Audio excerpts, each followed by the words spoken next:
In 2003, a meta-analysis of 88 studies across 12 countries and 22,818 participants was published in Psychological Bulletin. It documented a cognitive bias built into the physical structure of the human brain that activates specifically to prevent populations from recognizing that their own society is failing. The poorer you are, the harder it fires. The smarter you are, the better it hides. When members of the United States Congress saw the implications, they did not fund further research. They moved to defund the entire field that produced it. That finding has been sitting in the open literature for over 22 years. You have never been told what it says. Tonight, you are going to see it. From the fMRI scans at Emory University, where the brain's reward center lit up every time a person successfully rationalized a lie they wanted to believe, to a 2018 paper in Nature Human Behaviour that traced the bias to the physical volume of the amygdala, to a Norse civilization that starved to death over centuries, surrounded by an ocean full of fish it refused to eat, to a Yale experiment where the most scientifically literate participants got identical math problems wrong because the correct answer threatened their identity. By the end, you will understand why the single most important discovery about why civilizations collapse has been published, peer-reviewed, and replicated for 2 decades, while the civilization it describes has never heard of it. Get comfortable, subscribe, or join if you have not already, and if you want the wider view across physics, collapse, mathematics, and the history behind all of it, the Patreon is where those deeper explorations live. Stay to the end of this one. The last 20 minutes are where the data stops describing other civilizations and starts describing yours. Let's ease into it. There is a finding buried in the psychological literature that once you understand it, makes the entire history of human civilization read differently. It was published in 2003. It has been cited thousands of times since, and the odds are very good that you have never heard of it. The finding is this: when you survey the poorest citizens of a country, the people who benefit least from the economic system, who work the hardest for the least reward, who have every rational reason to look at the system and say this is not working for me, and you ask them whether the system that produced their poverty is fair, they say yes. Not some of them, not a slim majority scraped together by a generous margin of error, an overwhelming majority. They defend the system. They endorse the inequality. They rationalize the very structure that is grinding them into the ground. And here is the part that should unsettle you. They do not do this because they are uninformed. They do not do this because they have been tricked by propaganda or manipulated by powerful interests. They do it because the human brain contains a defense mechanism, one built by natural selection over hundreds of thousands of years, wired into the physical architecture of the amygdala. That activates specifically to prevent you from recognizing that the system you depend on is failing. The worse things get, the harder it activates. And the smarter you are, the better it works. That last sentence is going to become very important before this is over. I need you to remember it. A psychologist named John Jost published the first comprehensive evidence for this mechanism in 2003. He called it system justification, and the data that supports it is not ambiguous, not speculative, not a single clever experiment from a single lab that nobody could replicate. It is one of the most robust findings in modern social psychology. 88 independent samples, 12 countries, 22,818 participants, published in Psychological Bulletin, which is among the most rigorously peer-reviewed journals in the entire field of psychology, with an acceptance rate in the single digits. And you were never told about it. Not in school, not in any documentary, not by any mainstream science communicator. The single most important psychological discovery about why civilizations fail, about why populations defend the very systems that are destroying them, has been sitting in the open literature for over 2 decades. Freely available, fully documented, and the public has almost no idea it exists. I want you to sit with that for a moment before we go any further, because this is not a fringe theory from a disgruntled academic with an axe to grind. This is a body of research spanning more than 30 years, involving hundreds of studies across dozens of countries, conducted at institutions including Stanford, Yale, New York University, and the University of London. It has been tested with brain imaging. It has been tested with implicit association experiments that measure cognitive responses too fast to be consciously controlled. It has been cross-referenced against the historical record of civilizations that no longer exist, and it returns the same answer every time. The human brain is not designed to evaluate the system it depends on objectively. It is designed to defend that system. And the defense is not rational. It is automatic. It is neurological. It operates below the level of conscious awareness, and it gets stronger as the system deteriorates, not weaker, stronger. That pattern has a name. It has a measurement scale.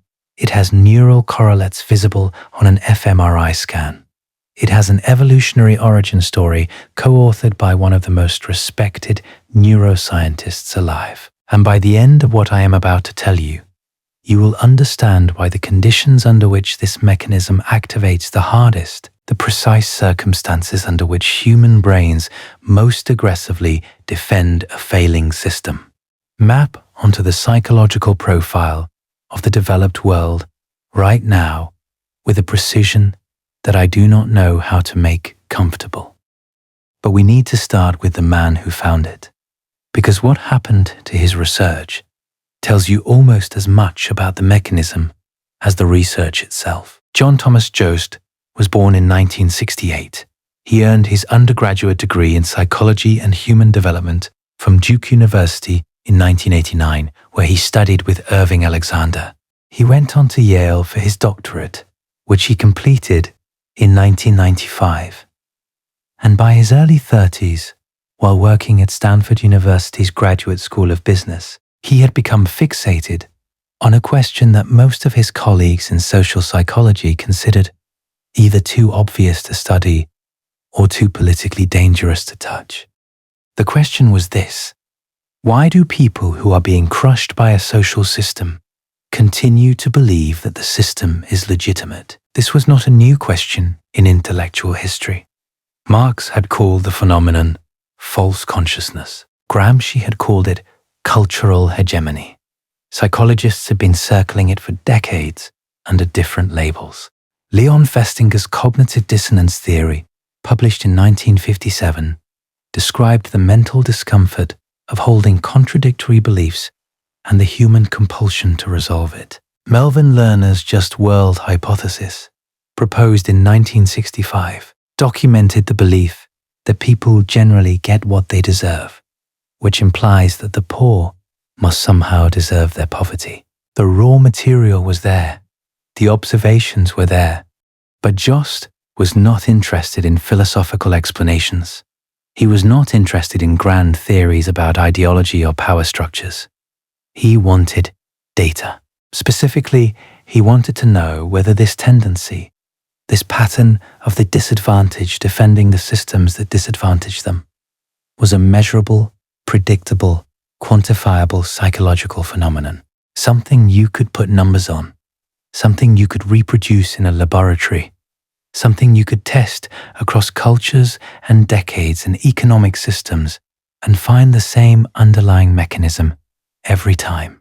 In 1994, working with his colleague Mazarin Banaji, Jost published the first formal statement of system justification theory in the British Journal of Social Psychology. The paper proposed something that was, At the time, theoretically radical.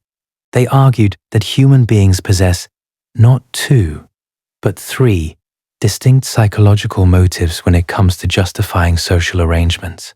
The first was ego justification, the desire to feel good about yourself and to see yourself as a decent person. The second was group justification, the desire to feel good about the groups you belong to see your race, your class, your nationality, your religion as worthy and legitimate. Social identity theory, which was the dominant framework at the time, could explain both of those. The third motive was new, system justification, the desire to see the overarching social system itself, the entire structure of economic and political arrangements, as fair, legitimate, necessary, and good. The radical prediction was that the third motive could override the first two, that people would sacrifice their own self-interest, sacrifice the interests of their own group in order to defend the legitimacy of the system, that a poor person would endorse inequality, that a member of a marginalized group would internalize stereotypes about their own group's inferiority, that a citizen of a failing state would insist the state was legitimate, not because they were stupid, not because they had been brainwashed, but because their brain needed the system to be legitimate, the way a drowning person needs air, and it would distort perception to get it. That is not what the dominant models of human psychology predicted.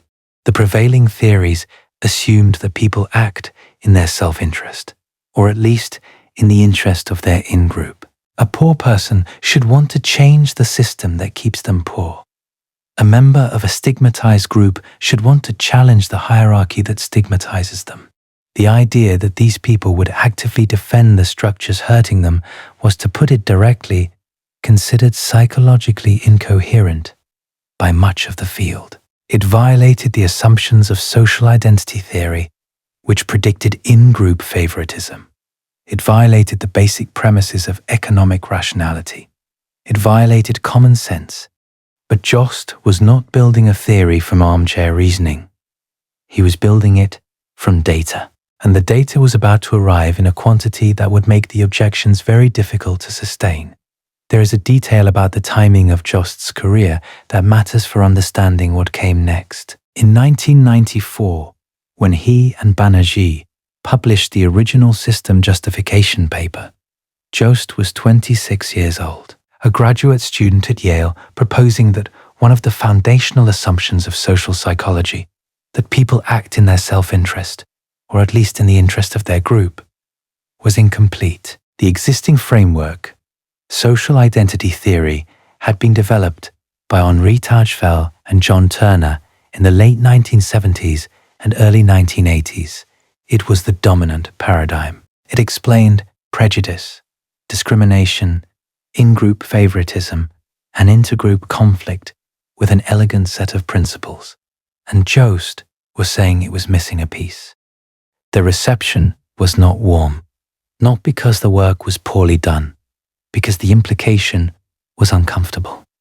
If people are motivated to defend social systems, even at the expense of their own interests, then vast swaths of political behavior that had been explained as rational self-interest or group interest were actually something else entirely. They were a cognitive defense mechanism, and naming them as such meant telling a significant portion of the population that their deeply held beliefs about fairness and merit were not the product of careful reasoning, but of a psychological need to believe the system works. Jost spent the next 9 years building the empirical case, study by study, dataset by dataset. He was meticulous in a way that his critics would later have difficulty attacking. He did not make grand philosophical claims. He generated predictions, designed studies, collected data, and reported the numbers. And by 2003, working from the Graduate School of Business at Stanford, he had accumulated enough evidence to do something that most researchers in his position would have considered career suicide. He published 2 papers in the same year that taken together, constituted the most comprehensive empirical indictment of human rationality since Daniel Kahneman and Amos Tversky's work on cognitive biases in the 1970s.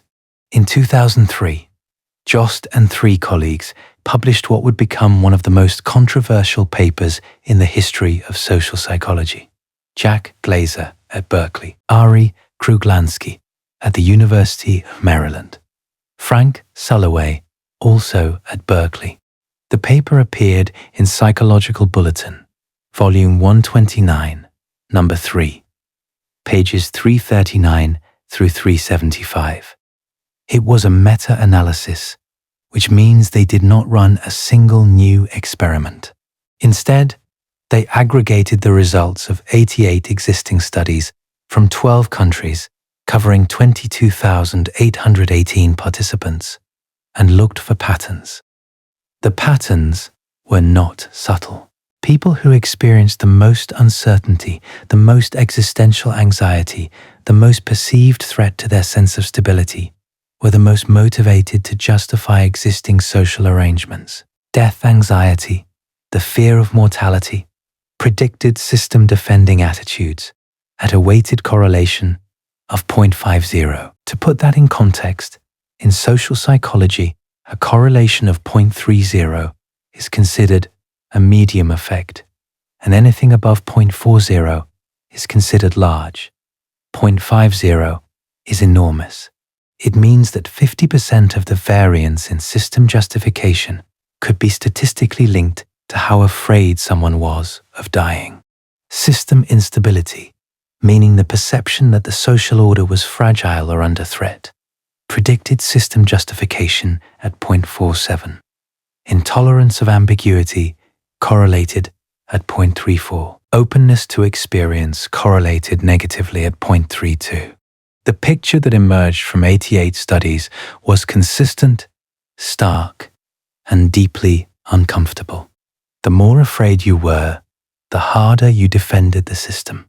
The less you could tolerate uncertainty, the more you insisted the system was fair. The more you sensed the system was unstable, the more aggressively you declared it legitimate.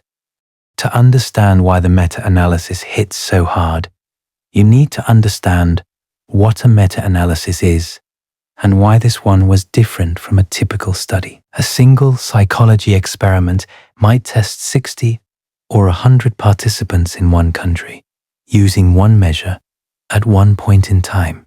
It is a snapshot. A meta-analysis takes dozens or hundreds of such snapshots and looks for the pattern across all of them. If the same effect appears in a study of American college students in 1982, and a study of working-class Brazilians in 1996, and a study of elderly Germans in 2001, and the effect size is consistent across all of them, then you are looking at something that transcends any particular culture, generation, or methodology. You are looking at a feature of the human mind itself. That is what Jost, Glaser, Kruglansky, and Sulloway found. 88 samples drawn from studies spanning 50 years. Studies conducted in the United States, Canada, the United Kingdom, Germany, Italy, Israel, New Zealand, Australia, Poland, South Africa, and others. Studies using different methodologies, different measurement scales, different populations, different historical contexts. And the pattern held. It held everywhere. The factors that predicted system justification, threat sensitivity, death anxiety, intolerance of ambiguity, need for cognitive closure were consistent across all of them. Not because the researchers had designed the studies to find the same thing. Most of the original researchers had not been studying system justification at all. They had been studying political attitudes, personality variables, or cognitive styles. Jost and his colleagues had reached back across 5 decades of other people's research and found a hidden pattern that the original researchers had not been looking for. That is the kind of finding that changes a field, not because it introduces a new idea, but because it reveals that the idea was already there, distributed across thousands of data points that nobody had bothered to aggregate before. That same year, 2003, Jost published a second paper that I think is even more disturbing than the meta-analysis. This one appeared in the European Journal of Social Psychology, volume 33, pages 13 through 36. The co-authors were Brett Pelham at the State University of New York at Buffalo, Oliver Sheldon, and Bridget Nee Sullivan. The title was clinical in its bluntness: Social Inequality and the Reduction of Ideological Dissonance on Behalf of the System. Evidence of Enhanced System Justification Among the Disadvantaged. They analyzed 5 United States national surveys, thousands of respondents from across the economic spectrum, multiple measures of system justification, including direct questions about whether income inequality is necessary and fair, whether hard work reliably leads to success, and whether the American social system operates the way it should. The finding was this: when you measured system justification across income levels, the people who scored highest were not the wealthy. They were not the people who benefit most from the status quo and who therefore have the most rational reason to defend it. The people who defended the system most aggressively, who most strongly endorsed the fairness and necessity of inequality, were the ones the system was failing the hardest. I need to pause here because I think the weight of this finding gets lost when you hear it in academic language. I need you to actually picture what this means. A researcher sits down with a person who works 60 hours a week at a job that does not pay enough to cover rent and medical bills. A person who has not taken a vacation in years. A person whose children attend underfunded schools and whose neighborhood has not seen a new infrastructure investment in a decade. And the researcher asks this person whether the economic system, the one producing all of this, is fair. And the person says yes, not grudgingly, not with caveats, with conviction. The system is fair. Income differences are necessary. Hard work leads to success. This is how things should be. That is not what ignorance looks like. If the poor defended the system simply because they did not understand it, you would expect roughly similar rates of system justification across all income levels, with perhaps slightly higher rates among the wealthy who benefit from it. That is not what the data shows. The data shows a specific, measurable, disproportionate defense of the system concentrated among exactly the people it harms the most. It is as if the immune system, instead of attacking the pathogen, attacks the body's own tissue. And Jost had the numbers to prove it was happening.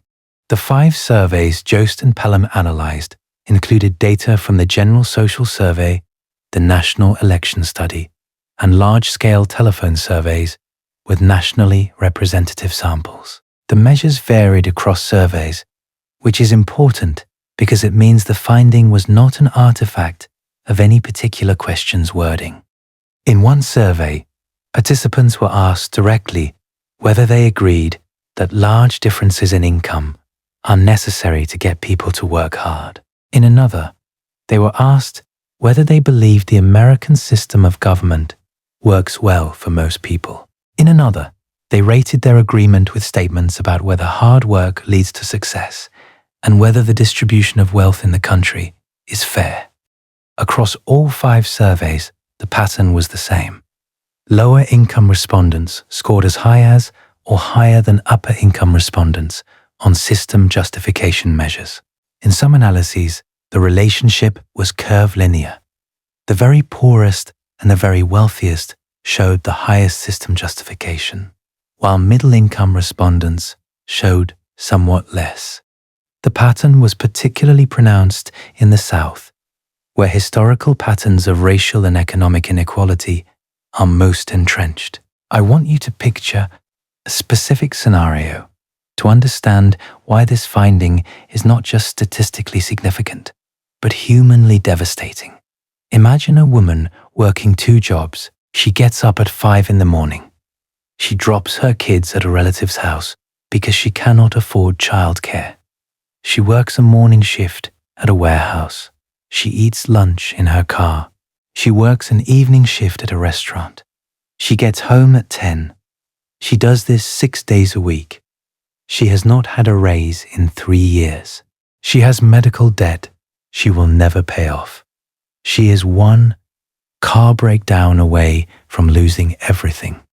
And when a researcher asks her whether the economic system is fair, she says yes. When asked whether income differences are necessary, she says yes. When asked whether people who work hard generally get ahead, she says yes. She says this not because she has been deceived. She says it because her brain needs it to be true.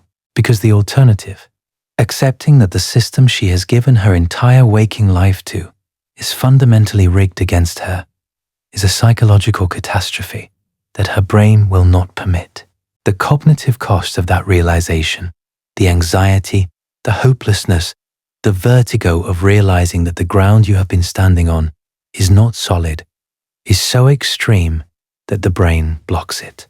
Not through ignorance, through active defense, through a mechanism that Jost's data had now measured across 22,818 participants.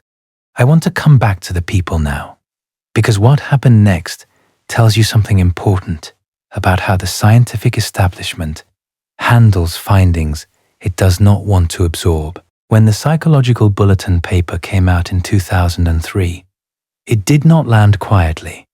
It landed like a grenade in a library. The paper had examined the psychological underpinnings of political ideology through the lens of motivated cognition, and the implications were not flattering to anyone. The reaction was immediate and visceral, and it came from a direction that Jost had not anticipated. Members of the United States Congress took notice. Jost would later describe the aftermath. There were, as he put it in a retrospective interview, brief rumblings in Congress to cut off research funding. Not just for Jost, not just for system justification research, for the entire broad field of political psychology. A peer-reviewed meta-analysis, published in one of the most prestigious journals in the discipline, conducted according to standard scientific methodology, reviewed by anonymous experts before publication, had produced findings uncomfortable enough that elected officials considered defunding the science that produced them. Think about that for a moment. The paper was not wrong. Nobody published a credible rebuttal showing the data was fabricated or the methodology was flawed. The paper was uncomfortable, and the response to an uncomfortable finding was to threaten the funding of the people who found it.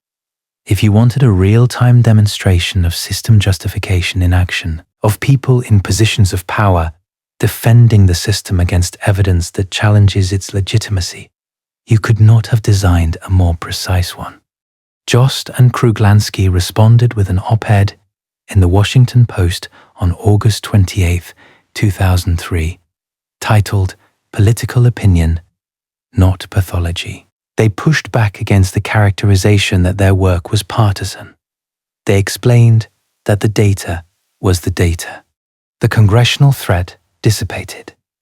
But the episode had revealed something that the laboratory findings had already predicted. The mechanism Jost had documented in surveys and experiments was operating in real time among the very people whose job it was to evaluate whether the system was functioning. The immune response had triggered on schedule.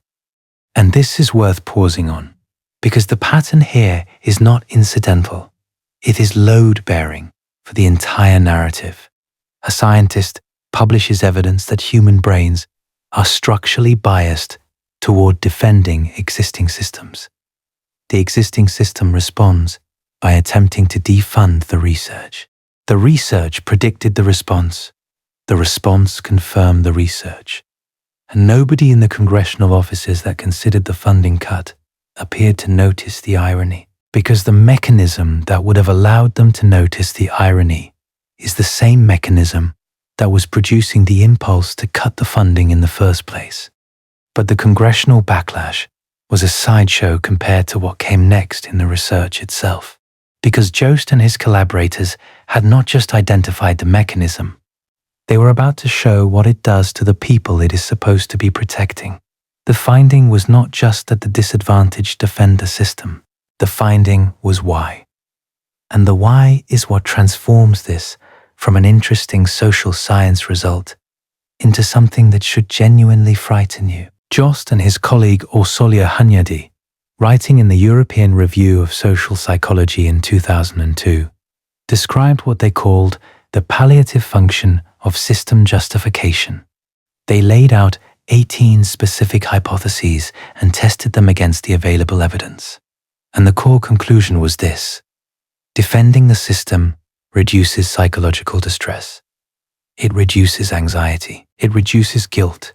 It reduces the dissonance that comes from living inside a system that is visibly unfair while believing you live in a just world for both the advantaged and the disadvantaged.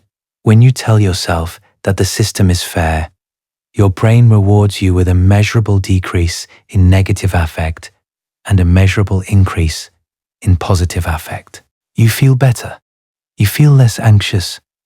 You feel more satisfied with your life. Defending inequality is, in a neurochemical sense, a painkiller. And like any painkiller, it does not fix the underlying problem. It masks the symptoms. And like any painkiller, it is dose-dependent.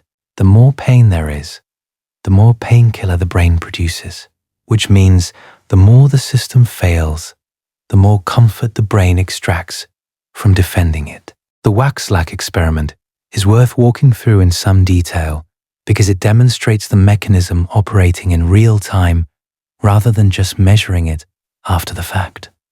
The researchers randomly assigned participants to one of two conditions. In the first condition, participants read an essay arguing that the American social system is fair and just. The essay was not extreme or propagandistic. It simply presented standard arguments for the legitimacy of American institutions: meritocracy, equal opportunity, rule of law, the kind of thing you might hear in a civics class. In the second condition, participants read a neutral essay unrelated to social fairness. Then both groups were presented with information about social inequality in the United States, specific data about income gaps, educational disparities, differences in health outcomes across racial and economic groups. Real data, verifiable statistics. The researchers measured two things. First, how much moral outrage participants felt in response to the inequality data. Second, how willing they were to help disadvantaged others, measured through willingness to volunteer, donate, and support redistributive policies. The participants who had read the system-justifying essay showed significantly less moral outrage and significantly less willingness to help. The inequality data was identical in both conditions. The participants' socioeconomic backgrounds were randomly distributed across conditions. The only difference was that one group had been primed with a 3-paragraph essay telling them the system was fair. That is how thin the trigger is. A 3-paragraph essay about institutional fairness was enough to measurably suppress moral outrage about documented inequality. Not because the participants were gullible, not because they did not understand the inequality data, but because the system-justifying prime activated the palliative function, and the palliative function numbed the emotional response that would have motivated action.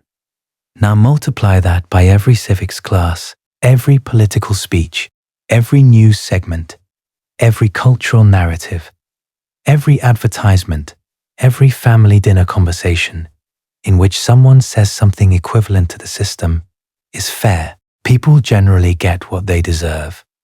Hard work pays off. Each of these is a microdose of the system-justifying prime. Each one nudges the palliative function a fraction of a degree higher, and the cumulative effect across years and decades of exposure is a population whose capacity for moral outrage about systemic problems has been chemically attenuated by the very culture that is supposed to produce engaged citizens. In 2007, Chadley Waxlack, Jost, Tom Tyler, and Emmeline Chen published a study in Psychological Science that demonstrated the palliative function experimentally. They exposed participants to a system-justifying ideology, a set of arguments that the existing social order is fair and just. Then they measured moral outrage and willingness to help disadvantaged others. The result was direct. Participants who received the system-justifying message reported less moral outrage about social inequality and less willingness to help people who were suffering because of it. The system justification had not changed their material circumstances. It had not made the inequality disappear. It had numbed the emotional response to it. It had turned down the volume on the part of the brain that says, this is wrong and something should change. Think about what that means at scale. A population exposed to system-justifying narratives, whether through media, culture, education, or political rhetoric, does not become more informed or more ignorant. It becomes more anesthetized, less capable of feeling the moral weight of the problems in front of it, less motivated to demand the changes that could address those problems. Not because the information is missing, because the emotional response to the information has been chemically suppressed by the brain's own defense system. And now I need to show you the data point that I personally found the most difficult to process, because it takes the palliative function and reveals its most perverse property. In 2008, Jaime Napier and John Jost published a paper in Psychological Science, Volume 19, pages 565 through 572. The title was, Why Are Conservatives Happier Than Liberals? Now, I need to set the politics aside for a moment because the actual finding transcends any left-right framework. The motivating datum came from a 2006 Pew Research survey. 40% of people who identified as conservative described themselves as very happy. Only 27% of people who identified as liberal said the same. That is a 13-point gap, and it had been consistent across years of survey data. Napier and Jost wanted to know why. They used pooled data from the General Social Survey, which has been running in the United States since 1972, and the World Values Survey data from 9 additional countries. And what they found was that the gap was not explained by income. It was not explained by marriage.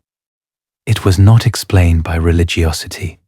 It was not explained by any of the standard demographic variables that usually predict happiness. The gap was mediated by a single psychological factor: the rationalization of inequality. People who scored higher on measures of inequality rationalization, people who endorsed statements like large income differences are necessary to get people to work hard, or it is nobody's fault if some people have more than others, reported higher life satisfaction. They were happier. And here is where the data becomes genuinely disturbing.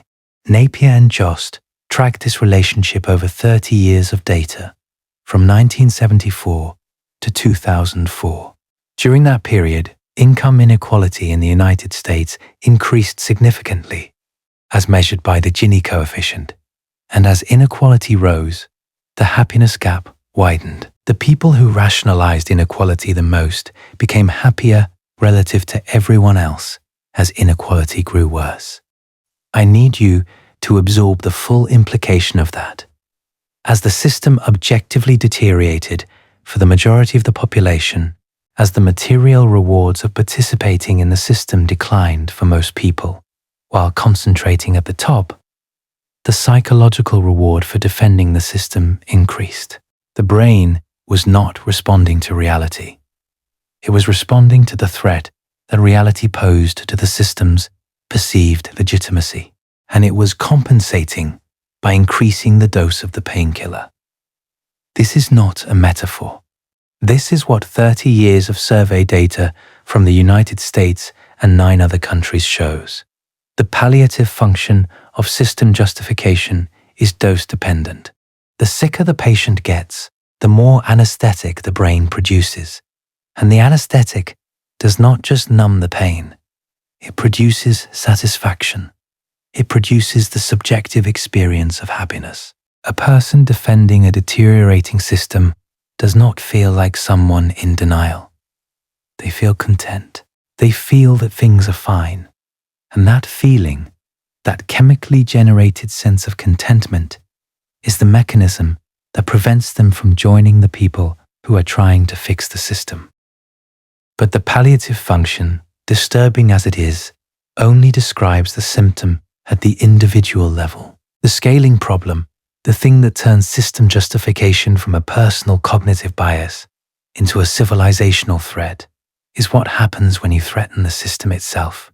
In 2003, the same year as the meta-analysis and the Disadvantaged Defend the System paper, Aaron Kay and John Jost published a study in the Journal of Personality and Social Psychology, volume 85, pages 823 through 837. They ran 4 experiments examining what they called complementary stereotypes. The concept is simple. The poor are happy. The rich are miserable. The poor are honest. The rich are corrupt. These are stereotypes that appear sympathetic to the disadvantaged. They feel like a consolation, a small psychological gift to people who have been denied material comfort. But Kay and Jost showed that they function as the opposite. In 4 experiments, they demonstrated that exposure to complementary stereotypes significantly increased participant scores on the general system justification scale. It made people more likely to endorse the overall fairness of the social system. The logic, as the brain processes it below the level of conscious awareness, is this: if the poor are happy and the rich are miserable, then the system must be distributing rewards and punishments fairly after all. Everyone gets something. The inequality is balanced. The system works. In experiments 3 and 4, Kay and Jost went further. They used a lexical decision task, a technique that measures how quickly participants recognize words on a screen. The speed of recognition indicates which concepts are currently activated in the brain, and the activation happens too fast to be consciously controlled. They found that complementary stereotypes implicitly activated the justice motive. The word fair was recognized faster after exposure to poor but happy narratives. The word just was recognized faster. The brain, upon receiving the signal that disadvantage comes with a hidden benefit, concluded below the threshold of conscious awareness that the system must be just. Every cultural narrative that tells the poor they are richer in spirit, that money cannot buy happiness, that simple living is virtuous, is a system justification delivery mechanism.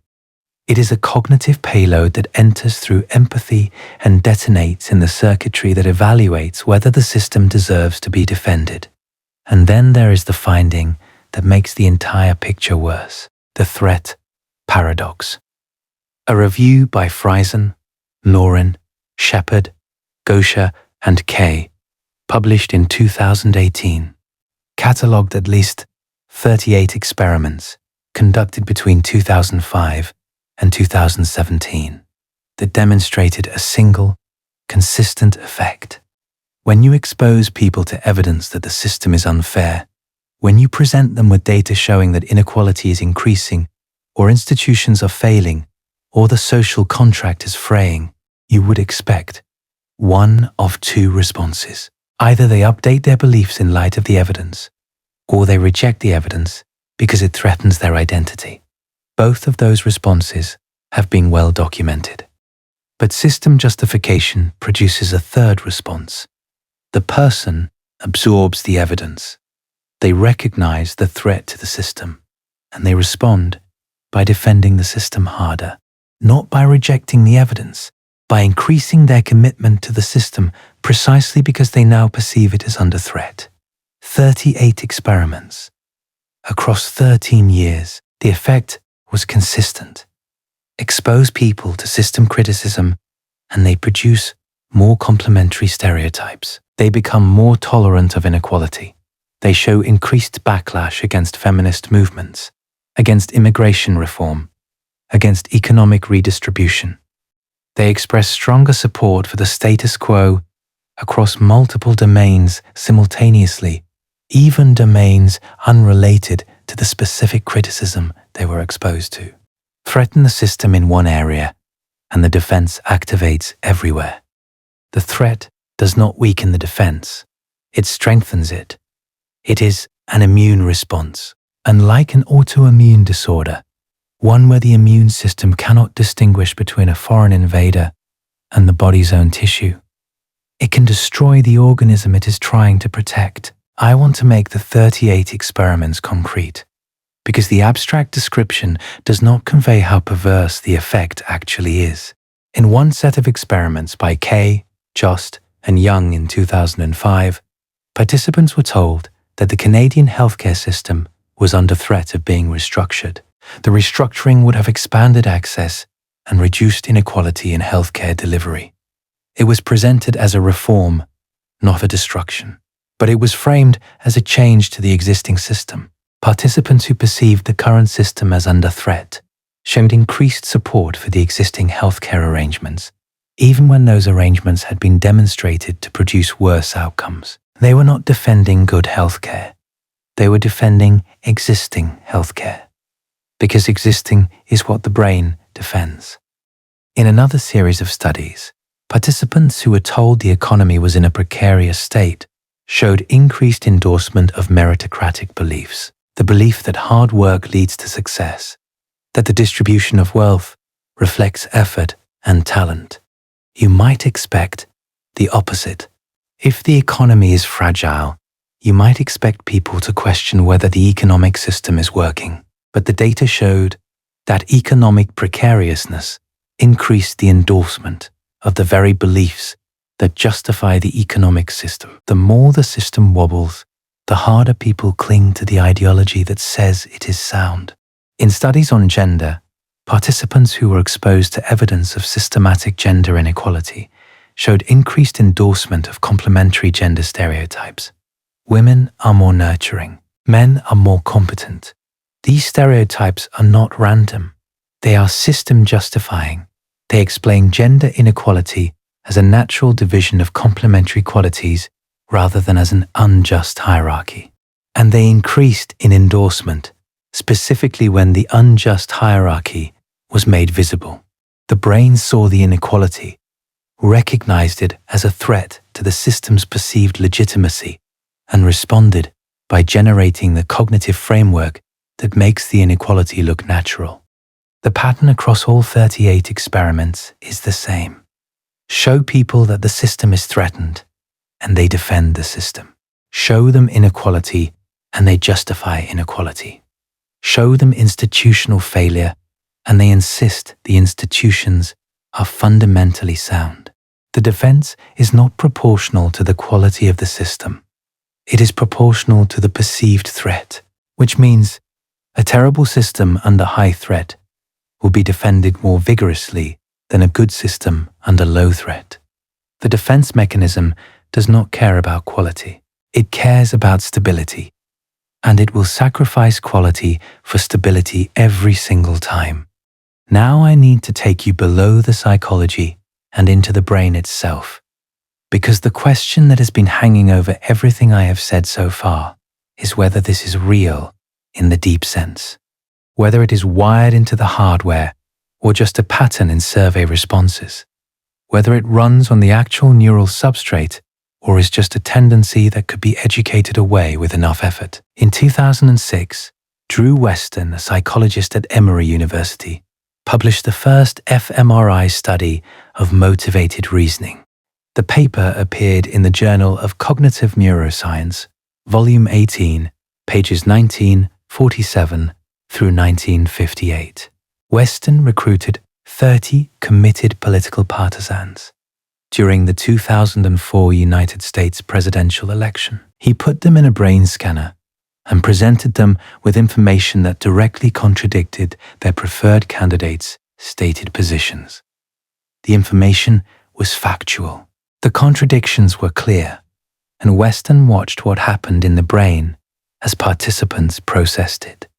What he expected to see was activity in the dorsolateral prefrontal cortex, the region associated with deliberate, effortful, logical reasoning. If people were actually thinking through the contradictions, weighing the evidence, trying to arrive at an accurate conclusion, that is where the activity should be. What he actually saw was different. The dorsolateral prefrontal cortex stayed quiet. It did not engage. The brain activated an entirely different network. The ventromedial prefrontal cortex, the anterior cingulate, the insula. These are regions associated with emotion regulation, conflict monitoring, gut feelings, and the integration of emotional states with decision-making. The brain was not reasoning through the contradictory evidence. It was managing an emotional threat.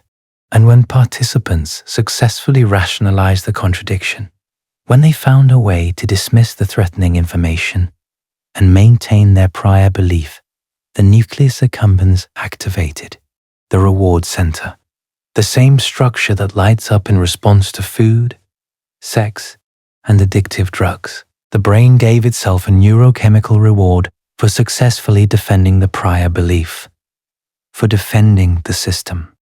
Westen's conclusion was that motivated reasoning is not the same cognitive process as normal reasoning performed with a bias. It is a qualitatively different operation, using different neural hardware optimized not for accuracy, but for threat management. You are not thinking badly when you defend a failing system. You are not thinking at all, in the sense that we normally use that word. You are running a threat management subroutine that produces the feeling of thinking while performing a completely different function. I want to describe what this looked like from inside the scanner, because the details of the experimental procedure are what make the finding visceral rather than academic. Westen recruited 15 committed Democrats and 15 committed Republicans during the final months of the 2004 presidential election between George W. Bush and John Kerry. These were not people with mild preferences. These were strong partisans who had publicly declared their commitment to their candidate. Inside the fMRI scanner, each participant was shown a set of 6 statements. Each statement contained a clear contradiction between something their preferred candidate had said publicly and something that candidate had subsequently done. For Democrats, these were contradictions in John Kerry's positions. For Republicans, contradictions in George W. Bush's positions.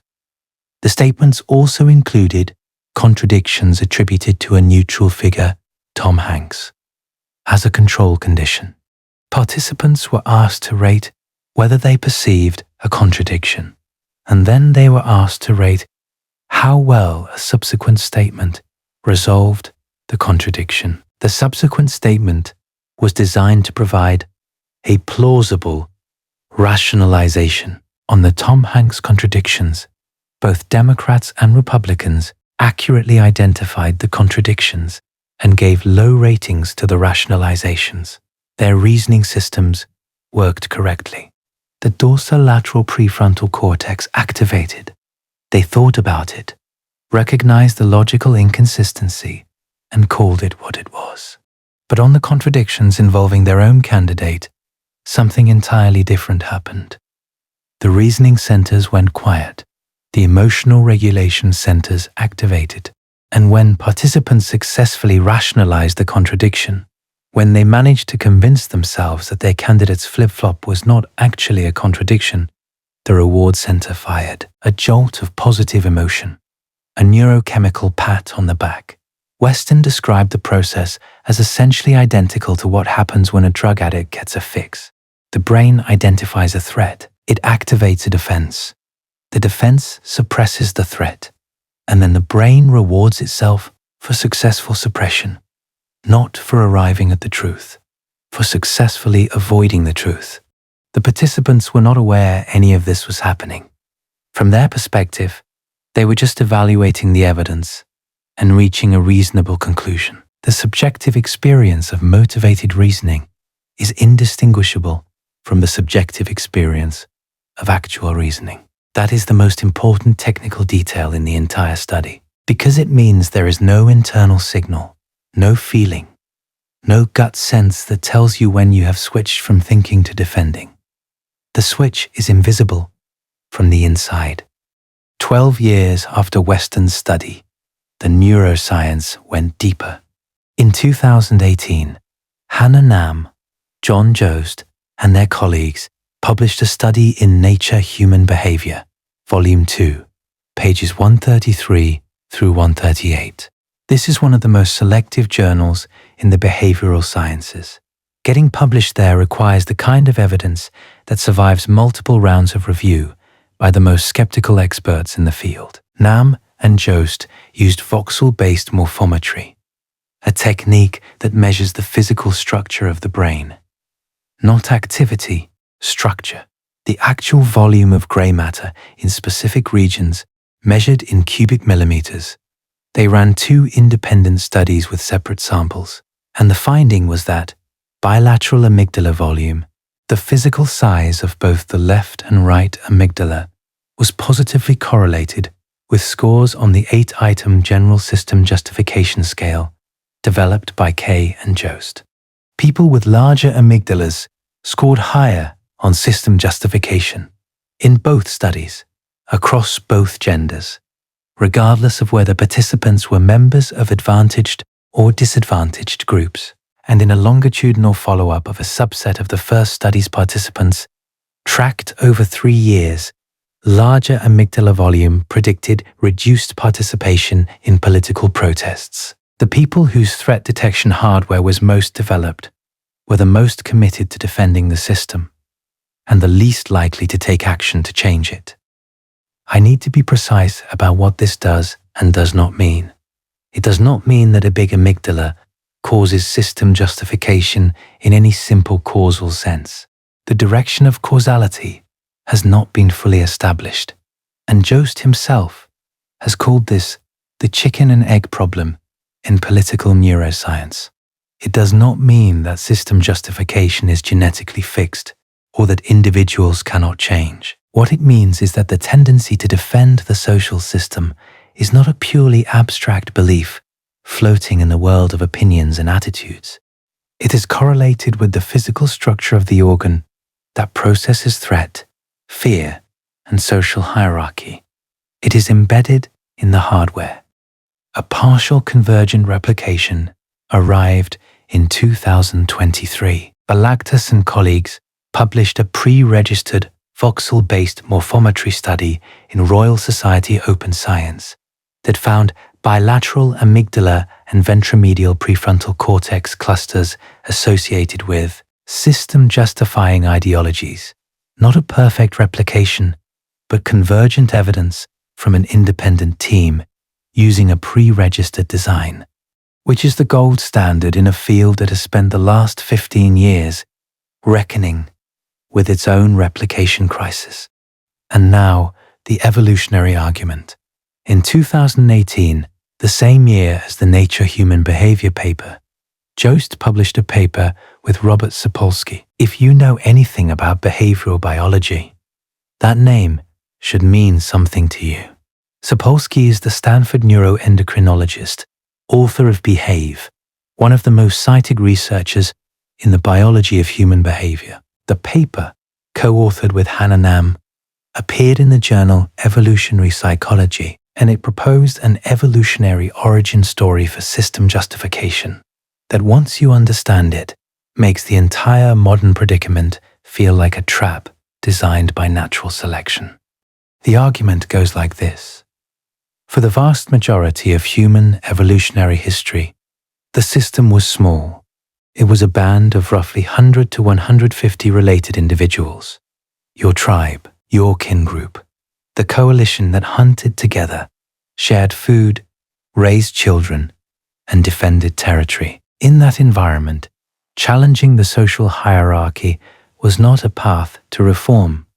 It was a path to exile or death. The individuals who survived and reproduced were the ones who could detect threats to the group's stability, who could read the social hierarchy accurately, and who responded to instability by reinforcing the existing order rather than challenging it. Defending the system was defending your inclusive fitness, your genes, your children's survival. Cross-species evidence supports this. Research on macaques has shown that amygdala volume correlates with social network size and the ability to learn and navigate social hierarchies. The primate brain evolved a circuit specifically for managing rank, alliance, and group cohesion.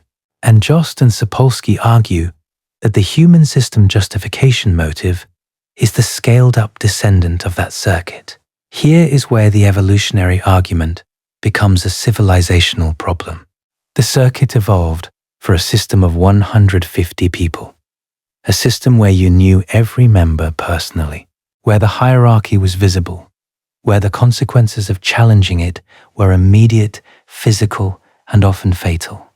The circuit did not evolve for a nation-state of 330 million people, or for a globalized economy of 8 billion. It did not evolve for abstract economic structures, for representative democracies, for institutional bureaucracies so layered that no single human being can comprehend how they function. But the circuit does not know that. It cannot distinguish between a tribal coalition and a civilization. It fires the same way for both.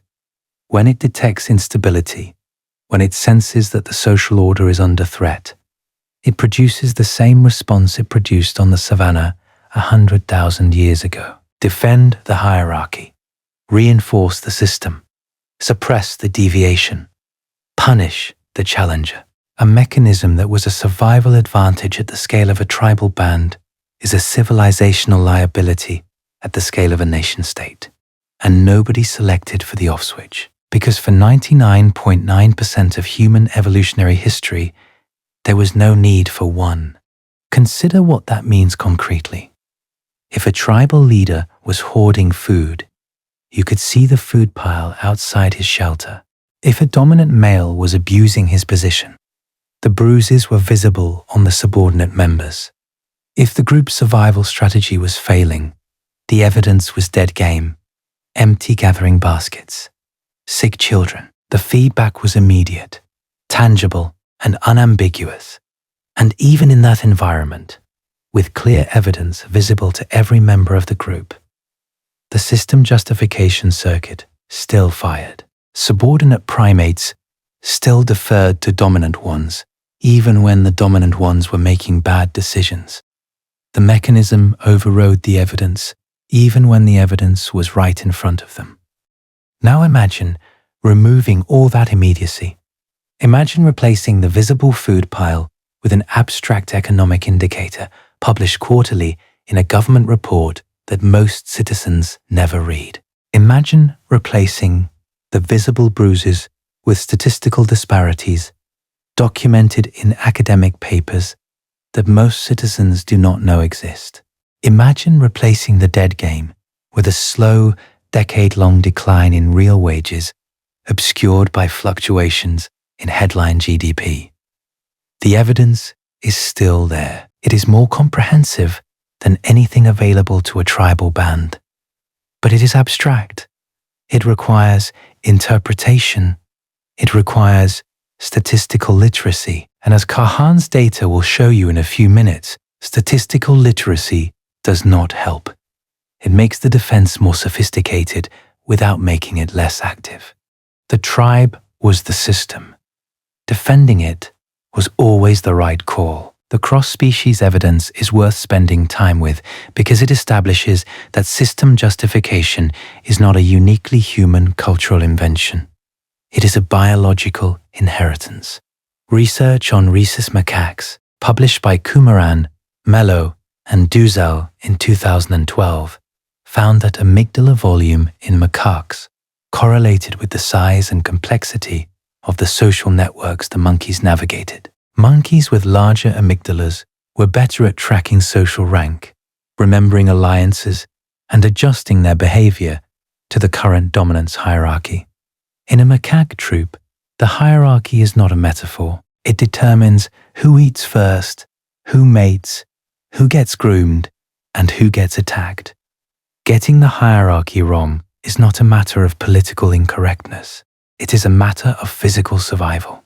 The same pattern appears in other social primates. Capuchins, baboons, and chimpanzees all show behavioral evidence of what you might call proto-system justification. Subordinate members of the group often display submissive behaviors, not just when confronted by dominant members, but spontaneously, even in the absence of any immediate threat. They reinforce the hierarchy proactively. They signal their acceptance of the system continuously, because in a primate troop, the alternative to accepting the system is challenging it.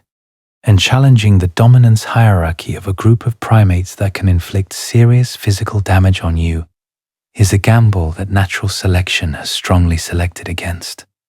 Now think about what happened when the scale changed. For roughly 300,000 years, anatomically modern humans lived in small bands. The social system was the tribe. The hierarchy was visible. The alpha was a person you could see, touch, argue with, and if necessary, depose through a coalition of allies. The feedback loops were short. If the leader made a bad decision, the consequences were immediate and visible. If the system was not working, everyone knew it because everyone could see the same evidence. Then, roughly 10,000 years ago, the agricultural revolution happened, and in the span of a few hundred generations, a blink by evolutionary standards, the scale of the social system went from 150 people to thousands, then tens of thousands, then millions, then billions. The hierarchy became abstract. The alpha became an institution.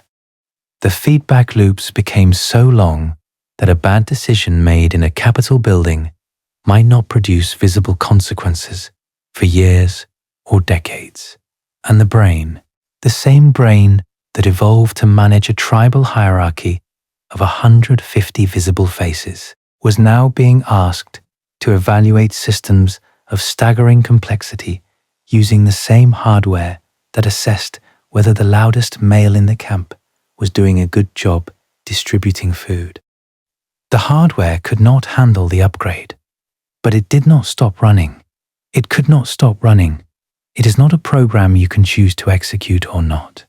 It is a fundamental architecture of the social brain. So it kept doing what it had always done. It defended the hierarchy. It reinforced the system. It suppressed challenges.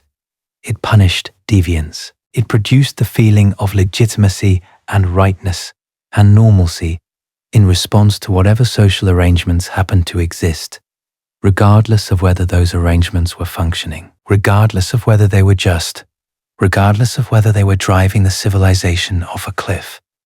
That is the mismatch, and there is no software update coming, because natural selection optimizes for reproductive success in the environment the organism actually inhabits. And for 99.9% of human evolutionary history, that environment was the tribe. The civilizational environment has existed for roughly 400 generations.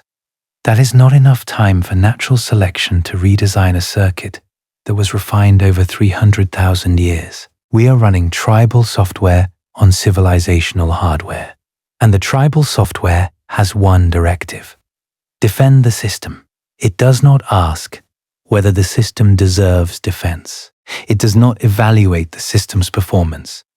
It defends. But now, the tribe is a civilization, and the circuit cannot tell the difference.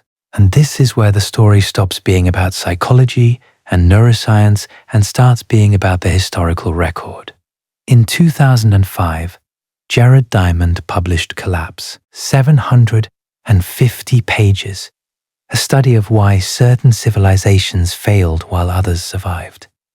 Diamond examined the Maya, the Greenland Norse, the Anasazi, Easter Island, the Roman Empire, and others.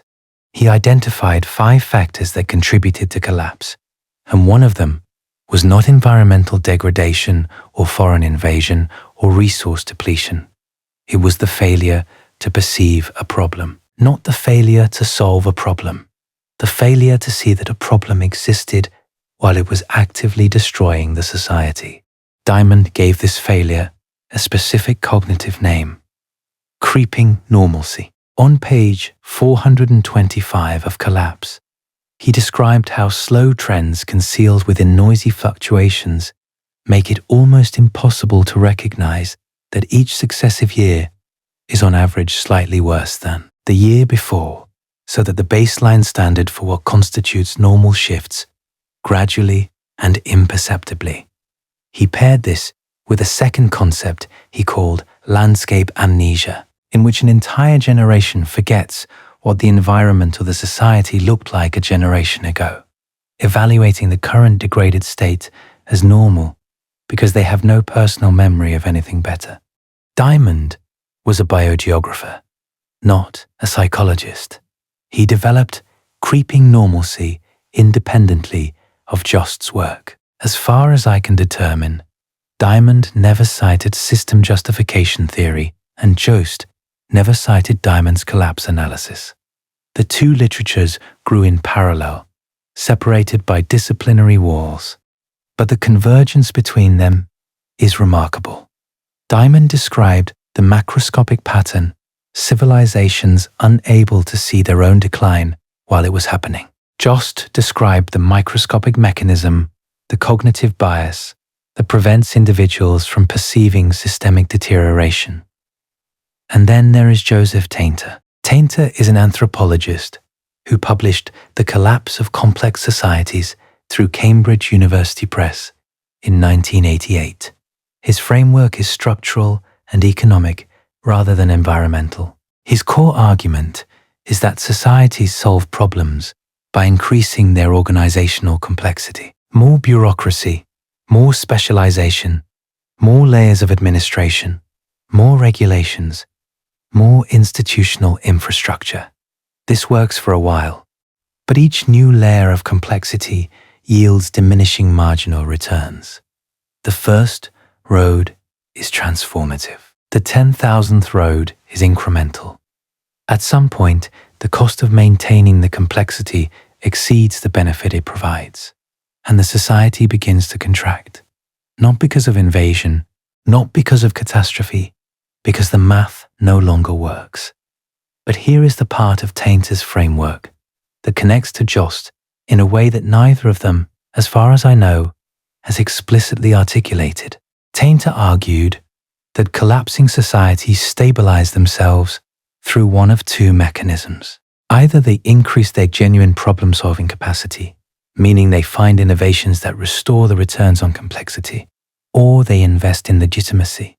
They convince the population that the system is good, fair, sacred, and worth defending, so that people continue to support a system whose material returns have declined below the cost of maintenance.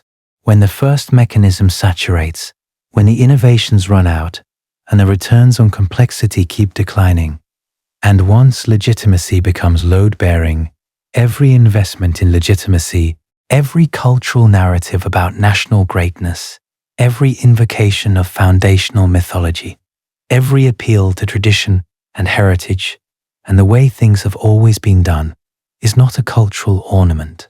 It is structural engineering.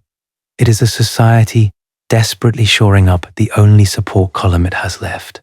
This is why nostalgia becomes so politically potent in the late stages of Tainter's cycle, When a society can no longer deliver increasing material returns, when the roads are not getting better, and the schools are not getting better, and the hospitals are not getting better, and everyone can feel it even if they cannot articulate it, the remaining tool is legitimacy. And legitimacy, in its most visceral form, is the memory of when the system worked. Make things like they used to be. Restore the glory. Return to the values that made us great. These are not just political slogans.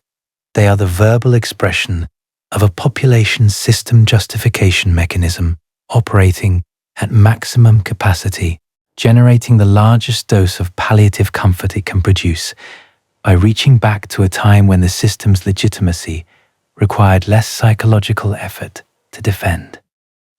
Tainter did not have Jost's vocabulary, and Jost did not have Tainter's historical framework. But what they describe, independently, from different disciplines using different methodologies, is the same phenomenon. A society under stress does not question its foundations. It sanctifies them.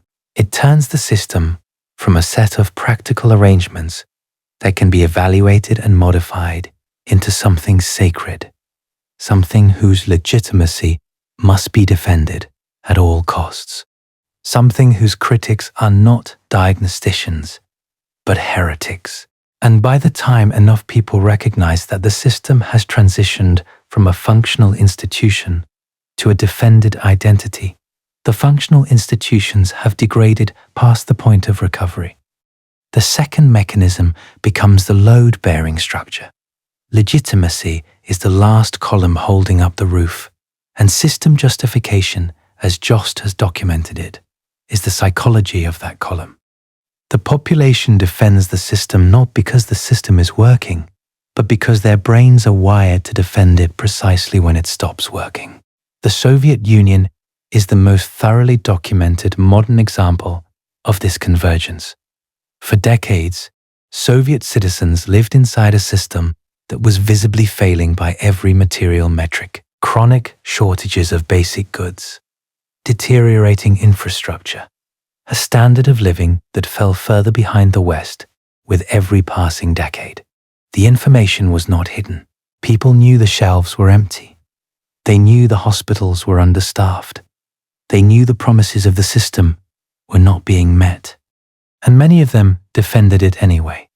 Sakwa, writing in Communist and Post-Communist Studies in 2013, described what he called an obdurate belief in the system's survivability among a significant portion of the population. And the old elite, persisting even as reformers openly engaged in what he termed terminal discourse, acknowledging that the system was dying. The people who sensed the threat to the system responded by defending the system. The people who tried to describe the system's decline were treated as threats to be managed, not as diagnosticians trying to save the patient. Diamond documented the same pattern among the Greenland Norse, a community that starved to death over centuries, surrounded by an ocean full of fish they would not eat, because their cultural system classified fish as the food of inferior peoples. The Inuit, whom the Norse considered beneath them, thrived on the same island by fishing and hunting marine mammals. The Norse starved, not because the solution did not exist, because the system, the cultural hierarchy that defined who they were and what they were willing to do, could not be challenged. The system was the identity. Defending the identity was defending the system, and the defense was maintained all the way to the grave. The Greenland Norse case is the one I keep coming back to, because it is the most complete case study of system justification destroying a civilization that we have in the historical record. The Norse settled Greenland around 980 under Eric the Red. At their peak, there were between 3,000 and 5,000 Norse Greenlanders spread across two settlements, the Eastern Settlement and the Western Settlement. They were cattle farmers. They raised sheep, goats, and cattle, and they supplemented their diet with caribou and seal hunting. Their economy was integrated into the broader European trade network. They exported walrus ivory, polar bear skins, and narwhal tusks. They imported grain, iron, timber, and church bells. They built stone churches. They paid tithes to the Pope. They were Europeans. That identity was the foundation of their social system. The Inuit arrived in Greenland from the north around 1200. They were supremely adapted to the Arctic. They hunted seals from kayaks. They fished through ice. They built snow houses that trapped body heat. They wore sealskin clothing that kept them warm and dry. They had every skill needed to thrive in one of the harshest environments on Earth. The Norse had access to the Inuit. They encountered them. They observed their techniques. They could see that the Inuit were not starving. The Inuit solution to the Greenland survival problem was visible, available, and demonstrably effective. The Norse refused to adopt any of it. They would not eat fish because their cultural system classified fish as a food of poverty and low status. They would not hunt seals from kayaks because that was what the Inuit did. And the Inuit were, in the Norse cultural hierarchy, skraelings, a contemptuous term. They were savages. Adopting their survival techniques would have meant admitting that the savages had figured something out that the Europeans had not, and that admission was incompatible with the system. The Western settlement disappeared around 1350. The Eastern settlement persisted until approximately 1400.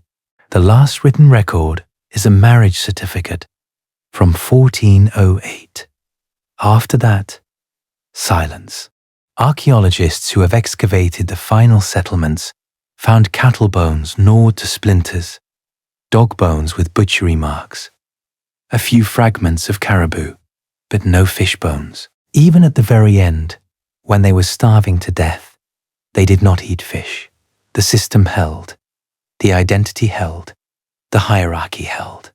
All the way to the last body in the last empty stone church.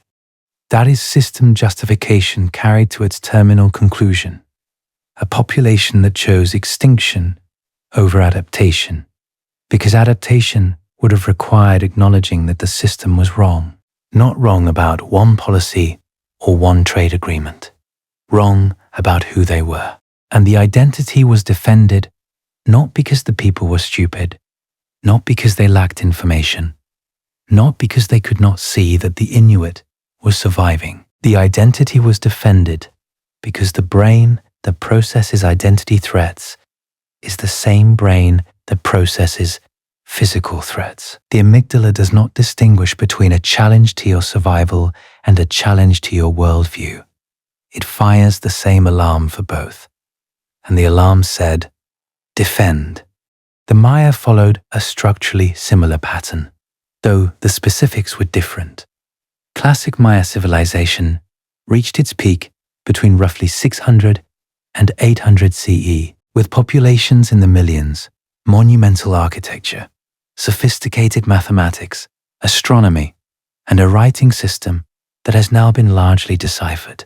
The collapse, which occurred between approximately 800 and 900 CE, coincided with a series of severe droughts documented through lake sediment cores, stalagmite isotope analysis, and other paleoclimate proxies. But the droughts alone did not cause the collapse. Other Mesoamerican civilizations survived the same droughts. What distinguished the Maya was the response. As agricultural productivity declined, the Maya elite did not simplify. They did not reduce the burden on the agricultural base. They did not adopt water conservation techniques that were available in other parts of Mesoamerica. Instead, they escalated. They built bigger temples. They demanded more tribute. They intensified the very rituals and hierarchical practices that the agricultural base could no longer support. This is Tainter's framework playing out in real time. A society under stress responds not by reducing complexity, but by increasing it, not by questioning the system, but by doubling down on the system.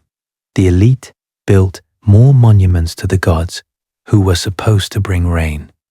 They demanded more labor from the farmers who could no longer produce enough food. They reinforced the hierarchy at exactly the moment when the hierarchy was the problem.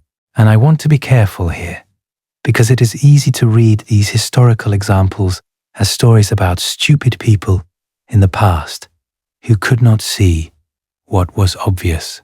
That reading is itself a form of system justification. It allows you to believe that you are different, that your society is different, that the patterns documented in the Greenland Norse and the classic Maya and the Western Roman Empire and the Soviet Union apply to other people in other times, but not to you. The data says otherwise. The data says the mechanism is universal. It operates in every culture, every economic system, every political arrangement that has been tested. It operates in people with PhDs and people with no formal education. It operates in democracies and autocracies. It operates in the 1st century and the 21st. The specific content of the justification changes. The mechanism does not. I want to come back to something I told you at the beginning. I said the smarter you are, the better this mechanism works. I told you to remember that sentence. Here is why. In 2006, Charles Tabor at Stony Brook University and Milton Lodge published a paper in the American Journal of Political Science, Volume 50, pages 755 through 769.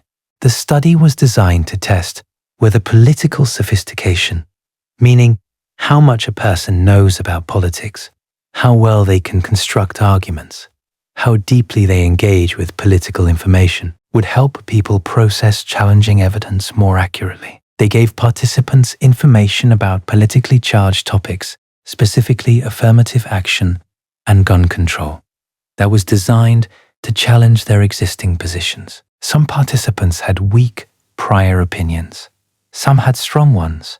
And crucially, participants were assessed on their level of political sophistication. What Tabor and Lodge expected was that sophisticated participants would be better at processing the challenging information. More knowledge should mean more capacity for nuance. More facility with arguments should mean more ability to weigh evidence fairly. More engagement with political information should mean a more accurate model of reality. What they found was the exact opposite. The participants with the highest levels of political sophistication showed the strongest confirmation bias and the strongest disconfirmation bias. They were better at generating reasons to accept information that supported their views. They were better at generating reasons to reject information that challenged them. And the net result was not convergence toward truth. The net result was polarization. After exposure to the same balanced set of evidence, sophisticated participants moved further apart in their positions. Their knowledge and their argumentative skill did not help them find the truth. It helped them construct a more sophisticated defense of whatever they already believed.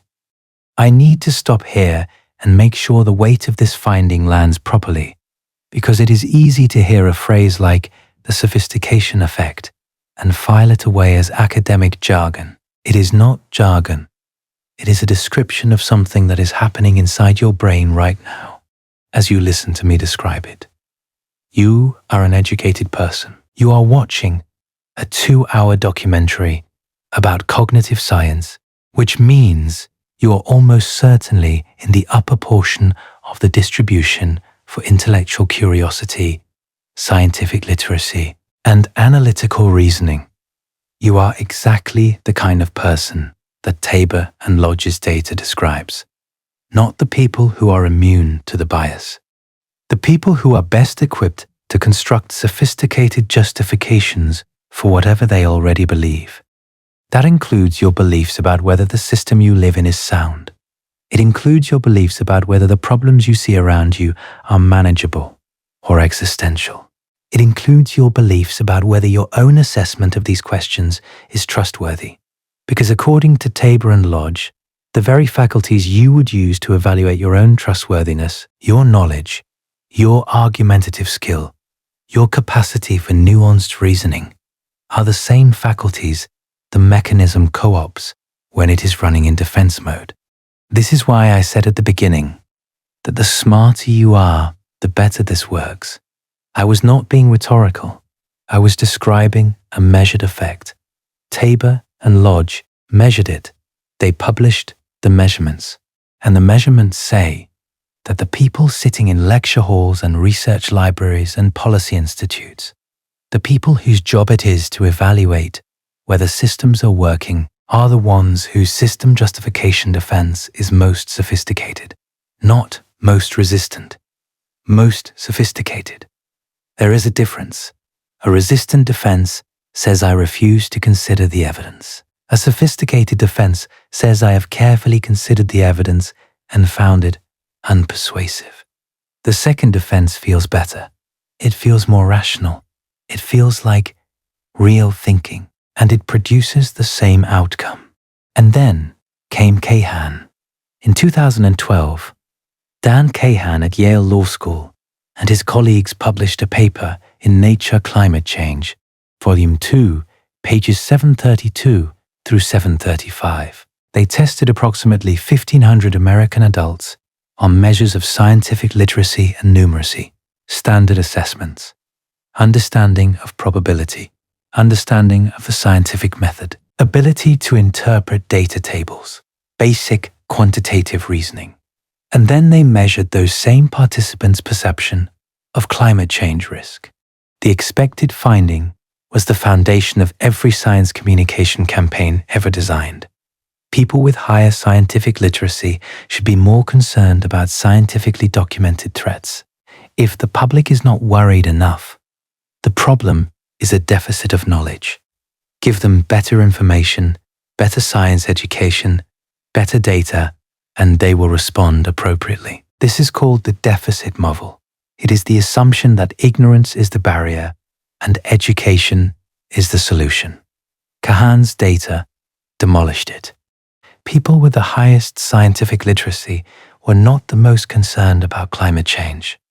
They were the most polarized. Among participants with egalitarian values, higher science literacy predicted greater climate concern.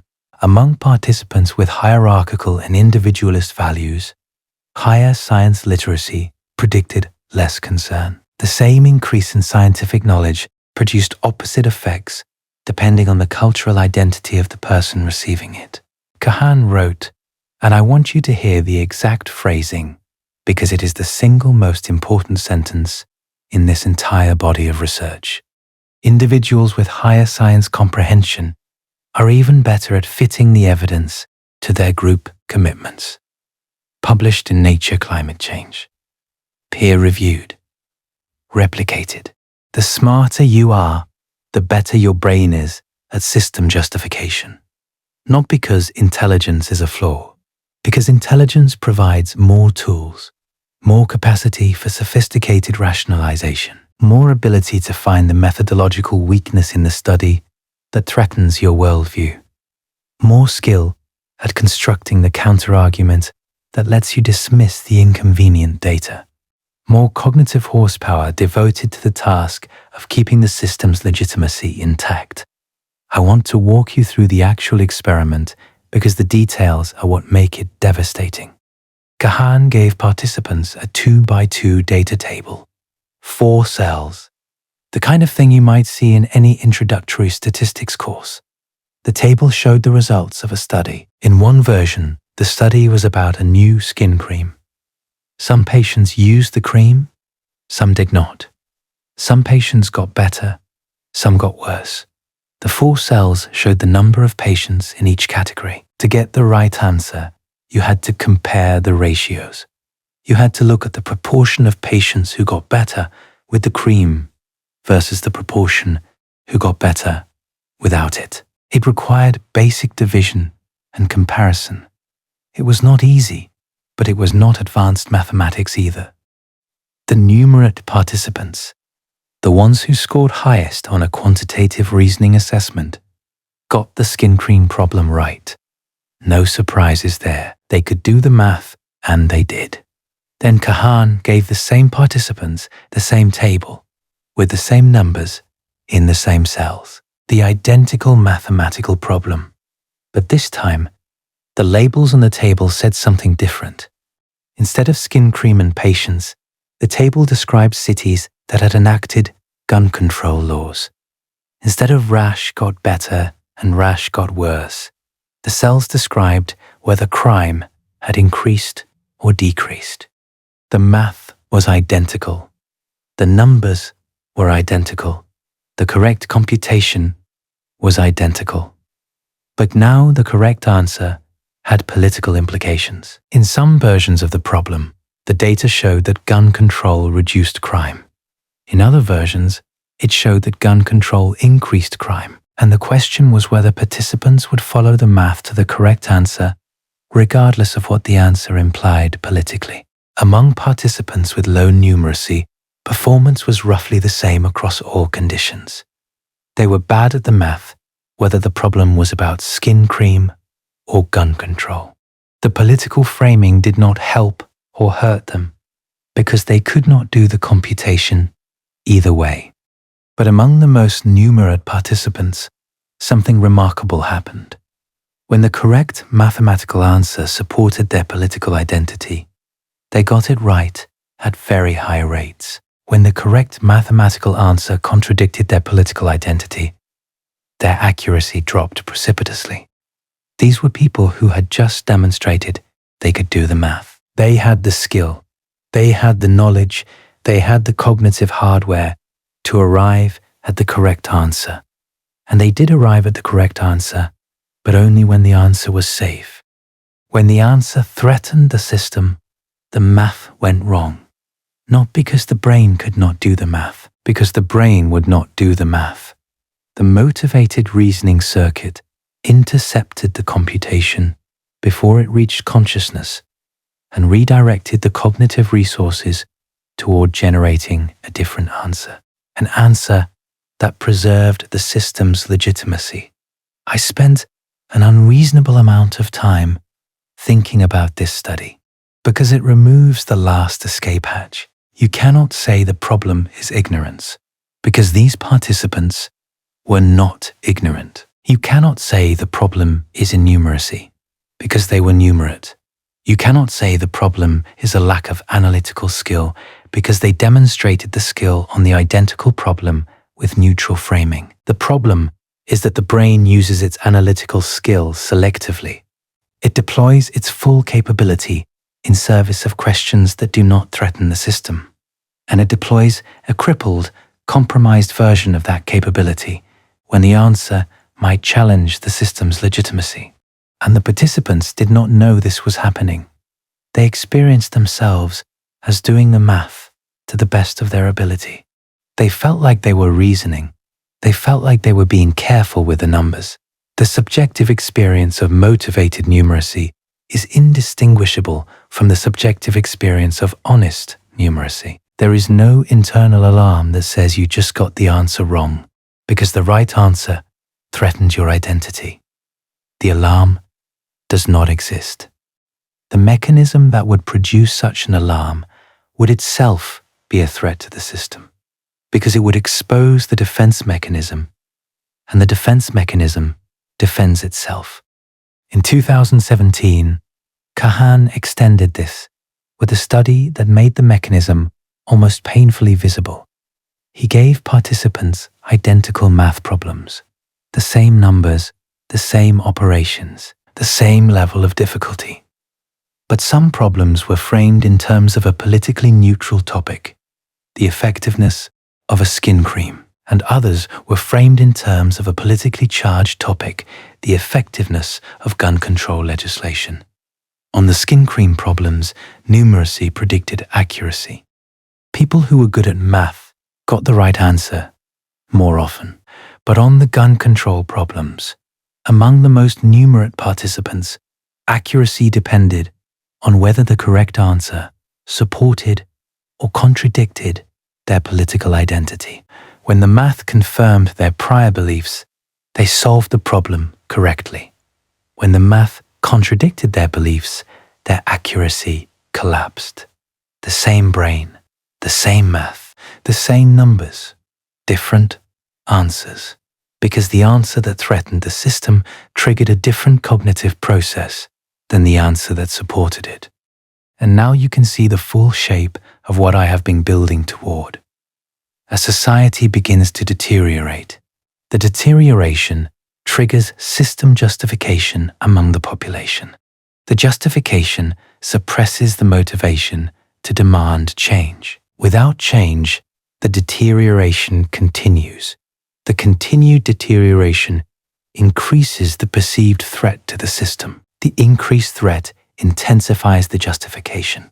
And the most educated, most scientifically literate, most analytically sophisticated members of the population are not the ones who break the cycle. They are the ones who build the most convincing case for why the cycle is not happening. This is not something I am inferring. This is what the data shows.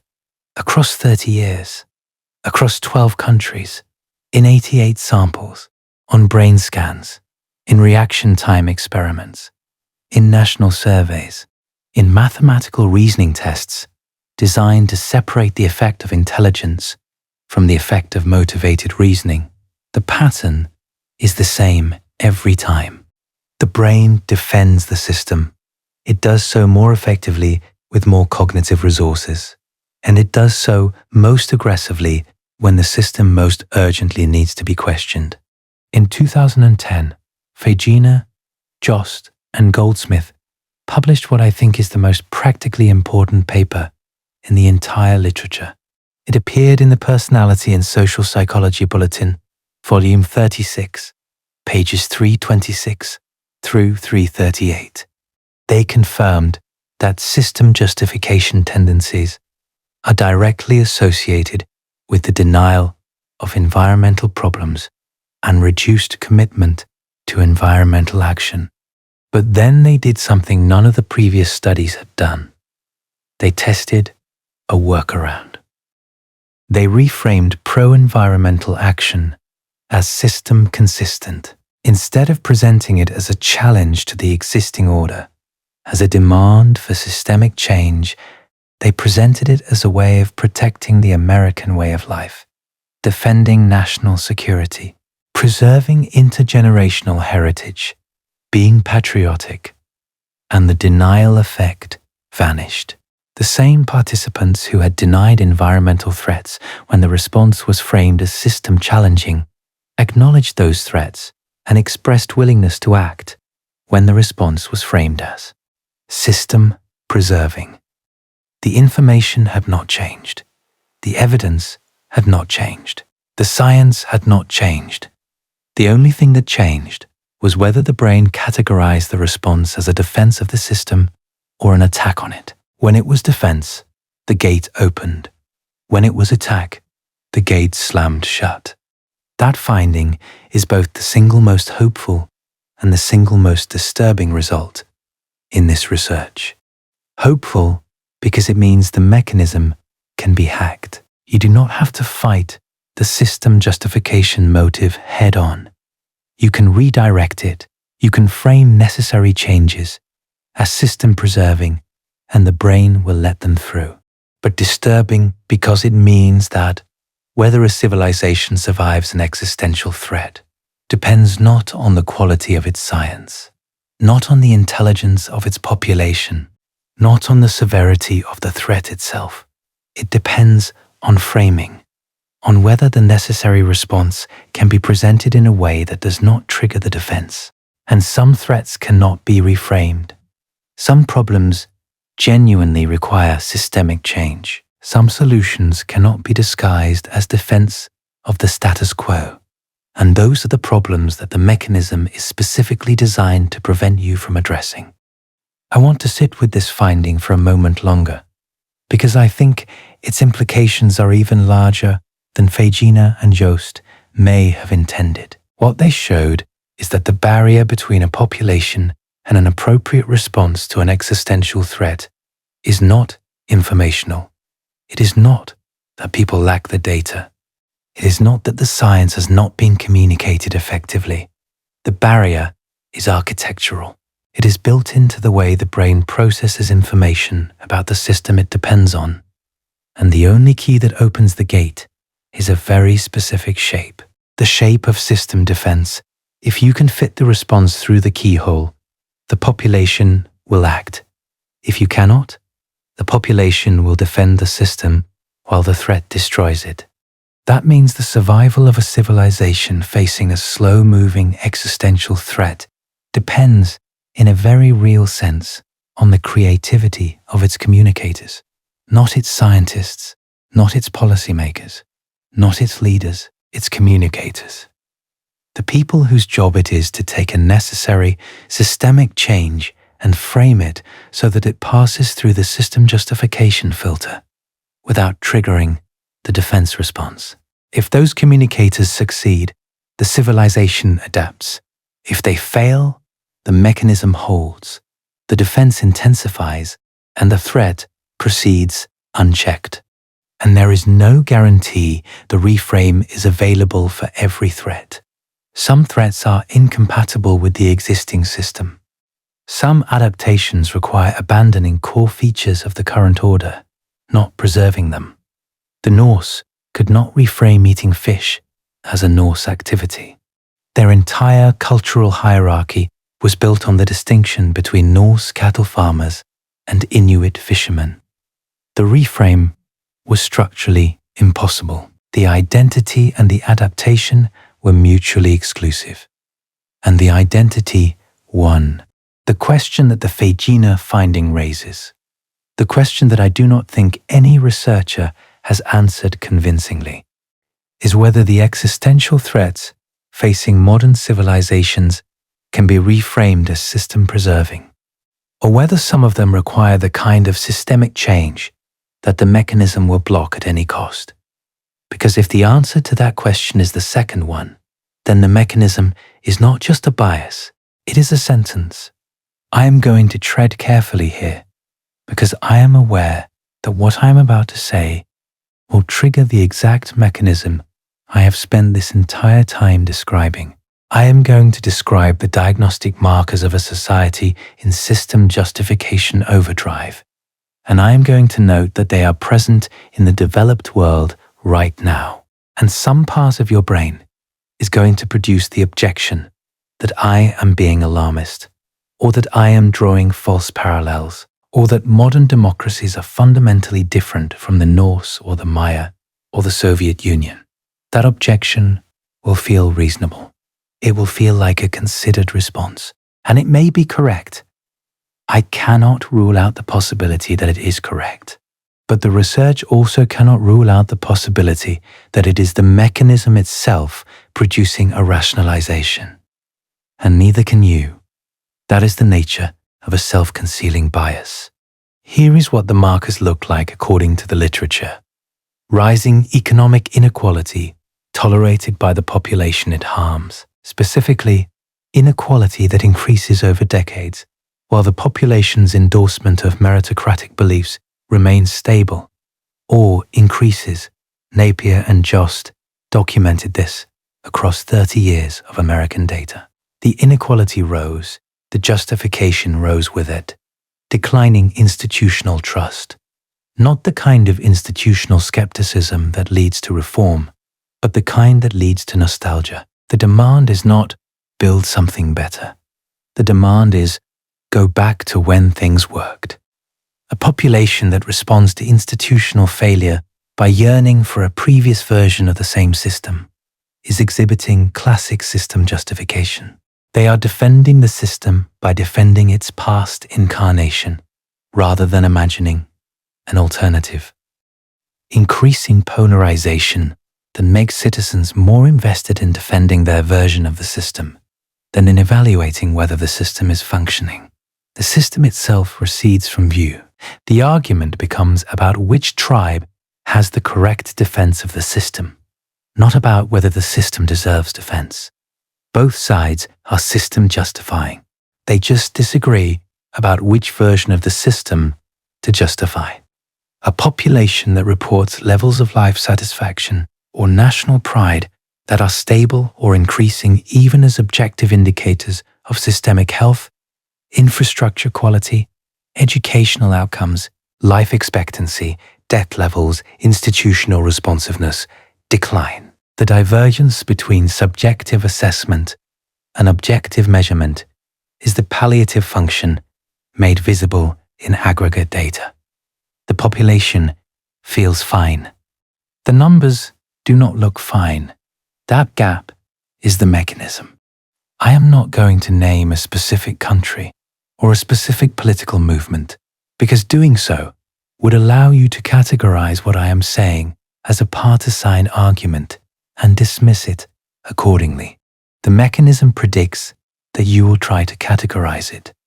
It predicts that your brain will reach for the label left-wing or right-wing, alarmist or realist. That allows you to file this information in a box that does not require you to update your model of your own society. I am asking you to notice the reaching. I want to bring this back to you now, not the abstract you. You, the specific person listening to this right now. You live inside a system. You depend on that system for everything that sustains your physical existence. Food, shelter, economic stability, social order, physical safety. You have opinions about how well the system is functioning. You believe those opinions are based on evidence, on reasoning, on a careful evaluation of what you see around you. And the research I have spent the last 2 hours describing tells you that belief is, at minimum, incomplete, because the same brain that is evaluating the system is simultaneously running a defense process on behalf of the system. You cannot feel that process running. You cannot detect it through introspection. It does not produce a feeling of bias. It produces the feeling of reasonableness, of having carefully considered the evidence and arrived at a fair conclusion. Every person who has ever defended a failing system felt that same feeling. They felt reasonable. They felt clear-eyed. They felt like they were seeing the situation accurately. The Soviet citizens who insisted the system would survive felt exactly as rational as you feel right now. The Greenland Norse who chose starvation over cultural adaptation felt exactly as reasonable. The Maya elite who built bigger temples while the crops failed felt exactly as confident in their judgment. The mechanism does not announce itself. That is its defining feature. It produces the subjective experience of clear-eyed evaluation while performing a completely different cognitive operation beneath the surface. And the uncomfortable realization, the one that I do not know how to make okay, is that you have no way to determine from the inside whether it is currently active. You have no instrument, no test, no method of introspection that can reliably distinguish between a genuine assessment that your system is sound and a system justification-generated defense that is preventing you from seeing that it is not. The feeling is identical. The confidence is identical. The reasoning feels just as rigorous either way. The only reliable indicators, according to the data, are external. They are the metrics that the mechanism itself cannot manipulate. Rising inequality tolerated or rationalized by the people it harms. Declining institutional trust met with demands to restore the old order rather than build a new one. Increasing polarization that makes the population more invested in defending their version of the system than in evaluating whether the system is working. Nostalgic political movements that define progress as a return to a previous state. Populations reporting stable or increasing satisfaction with the system even as objective measures of the system's output decline. Those are the biomarkers. Those are the diagnostic signatures of a civilization in the grip of system justification at scale. The philosopher John Rawls proposed a thought experiment in 1971 that has been discussed in political philosophy courses for half a century. He called it the veil of ignorance. Imagine you are designing a society from scratch. You will live in the society you design, but you do not know what position you will occupy. You do not know if you will be rich or poor, healthy or sick, a member of the majority or a minority. Behind the veil, stripped of knowledge about your own position, what kind of society would you design? Rawls's point was that fairness requires a perspective that self-interest makes impossible. But the research I have described suggests something darker than Rawls imagined. The problem is not just self-interest. The problem is that even behind the veil, even stripped of knowledge about your position, the system justification mechanism would still fire, because it does not defend a specific position within the system. It defends the system itself. It defends whatever system exists. If you woke up behind Rawls's veil and were told that the society you would enter had significant inequality, the mechanism would begin generating justifications for that inequality before you even knew which side of it you would be on. The research on complementary stereotypes demonstrates exactly this. You do not need to be the beneficiary of a system to justify it. You just need to be inside it. And this is what makes the trap complete. You cannot get outside it. You cannot adopt a view from nowhere. You cannot evaluate the system from a position of neutrality, because neutrality is a position the system justification mechanism exploits. The feeling of being neutral, of being a fair-minded observer who has considered all sides, is itself compatible with the mechanism's operation.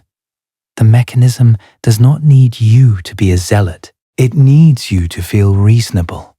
And reasonable is exactly how it makes you feel. John Jost has been publishing on this topic for over 30 years.